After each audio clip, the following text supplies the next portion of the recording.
हमारे देश में जब सुंदर साहसी और वीरांगनाओं की बात होती है तो रानी दुर्गावती का नाम सबसे पहले आता है। इनका जन्म 500 वर्ष पहले 5 अक्टूबर 1524 को उत्तर प्रदेश के बांद्रा के कालिंजर किले में हुआ था। इनके पिता राजपूत सम्राट कीरत चंदेल थे।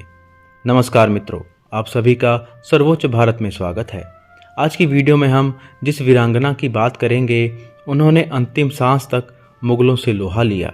इनका बचपन से लेकर अंतिम समय तीरों और तलवारों के साथ बीता। इनके बारे में आगे जानने से पहले यदि आप चैनल पर पहली बार आए हैं तो हमारे चैनल को सब्सक्राइब करके बेल आइकन का बटन प्रेस कर दें। अब बढ़ते हैं आगे। रानी दुर्गावती का जन्म दुर्गाष्टमी के दिन हुआ, इसलिए इनका नाम दुर्गावती रखा गया। अपने नाम के अनुरूप इनमें माँ दुर्गा जैसा तेज, साहस, शौर्य और सुंदरता थी। बचपन से इन्हें वीरतापूर्ण और साहस से भरी कहानी सुनने और पढ़ने का शौक तो था ही, तीरंदाजी, तलवारबाजी, घुड़सवारी का भी बहुत शौक था। ये हिंसक पशुओं का शिकार बड़े शौक से करती थी। इनका अधिकांश समय अपने पिता के शिकार पर जाने व राज्य के कार्य सीखने में व्यतीत होता। उसी का परिणाम था कि ये राजकाज में दक्ष हो गईं। रानी दुर्गावती के बड़ी होने पर इनका विवाह कराने के लिए इनके पिता एक योग्य और राजपूत वर खोजने लगे, जबकि रानी दुर्गावती दलपत शाह की वीरता और साहस से बहुत प्रभावित थी और उन्हीं से विवाह भी करना चाहती थी।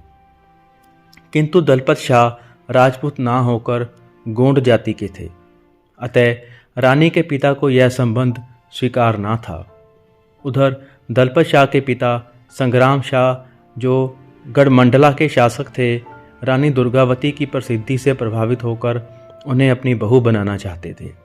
उन्होंने कालिंजर पर आक्रमण कर दुर्गावती के पिता को हरा दिया, जिसके परिणाम स्वरूप राजा कीरत चंदेल को अपनी पुत्री दुर्गावती का विवाह दलपत शाह से कराना पड़ा। किंतु विवाह के कुछ वर्ष बाद ही इनके पति दलपत शाह का निधन हो गया। उस समय इनका पुत्र वीर नारायण मात्र 4 वर्ष का था, अतः रानी ने उसे राजगद्दी का उत्तराधिकारी बनाकर स्वयं राज्य की बागडोर संभाली। रानी दुर्गावती ने कई कुएं, बावड़ी, धर्मशालाएं बनवाईं, यातायात की व्यवस्था सुगम करवाई, पर्यावरण की रक्षा हेतु पेड़ पौधे लगवाए। इतना ही नहीं, उन्होंने अपनी दासी के नाम पर चेरीताल, अपने सबसे विश्वासपात्र वजीर आधार सिंह के नाम पर आधारताल तथा अपने नाम पर रानीताल भी बनवाया।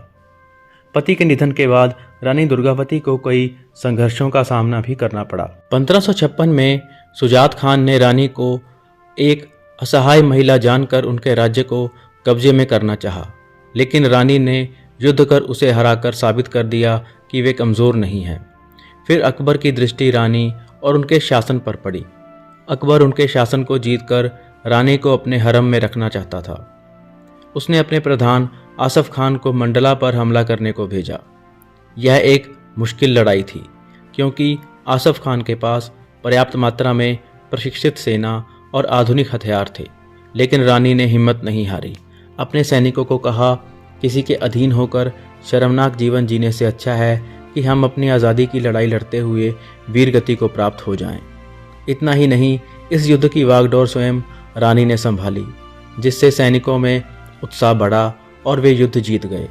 रानी दुर्गावती ने अपने 15 वर्ष के शासनकाल में लगभग 50 युद्ध किए, लेकिन 2 बार आसफ खान को हराने के बाद जब तीसरी बार फिर उसने आक्रमण किया, तब तक रानी के कई सैनिक वीरगति को प्राप्त हो गए थे। यह युद्ध जबलपुर में नरई नाले के पास हुआ, जिसमें उनका पुत्र वीर नारायण भी था। वह इस युद्ध में घायल हो गया। तब भी रानी ने हिम्मत नहीं हारी, बल्कि अपने सिपाही से कहकर वीर नारायण को सुरक्षित स्थान पर भेज दिया। किंतु इस युद्ध में रानी बुरी तरह से घायल हो चुकी थी। इस लड़ाई के दौरान एक तीर उनकी भुजा में आ लगा। रानी ने उसे निकाल फेंका, फिर युद्ध करने लगी। तभी दूसरा तीर सीधे उनकी आंख में जा घुसा। रानी ने जैसे ही उसे निकाला, तीर तो निकल गया, किंतु उनकी नोक रानी की आंख में ही रह गई। फिर भी रानी ने हिम्मत नहीं हारी, किंतु तीसरा तीर रानी की गर्दन में लगा। तब उन्हें लगने लगा कि अब वे लड़ाई नहीं जीत सकेंगी। दुश्मनों के हाथों मरने से बेहतर उन्हें लगा कि स्वयं को समाप्त कर लूं। अपने एक सलाहकार सैनिक से उन्होंने कहा कि तुम अपनी तलवार से मेरी गर्दन काट दो। उस सैनिक ने ऐसा करने से मना कर दिया। तब रानी ने स्वयं अपनी ही तलवार से अपने सीने में घोंप दी और देश के लिए बलिदान हो गई।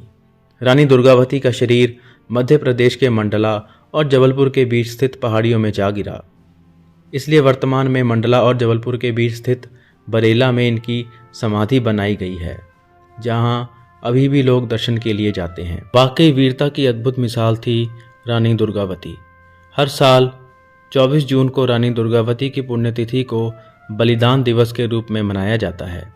धन्य है ऐसी एक बहादुर रानी जो मुगलों की ताकत को जानते हुए एक बार भी युद्ध करने से पीछे नहीं हटी और अंतिम सांस तक दुश्मनों के विरुद्ध लड़ती रही।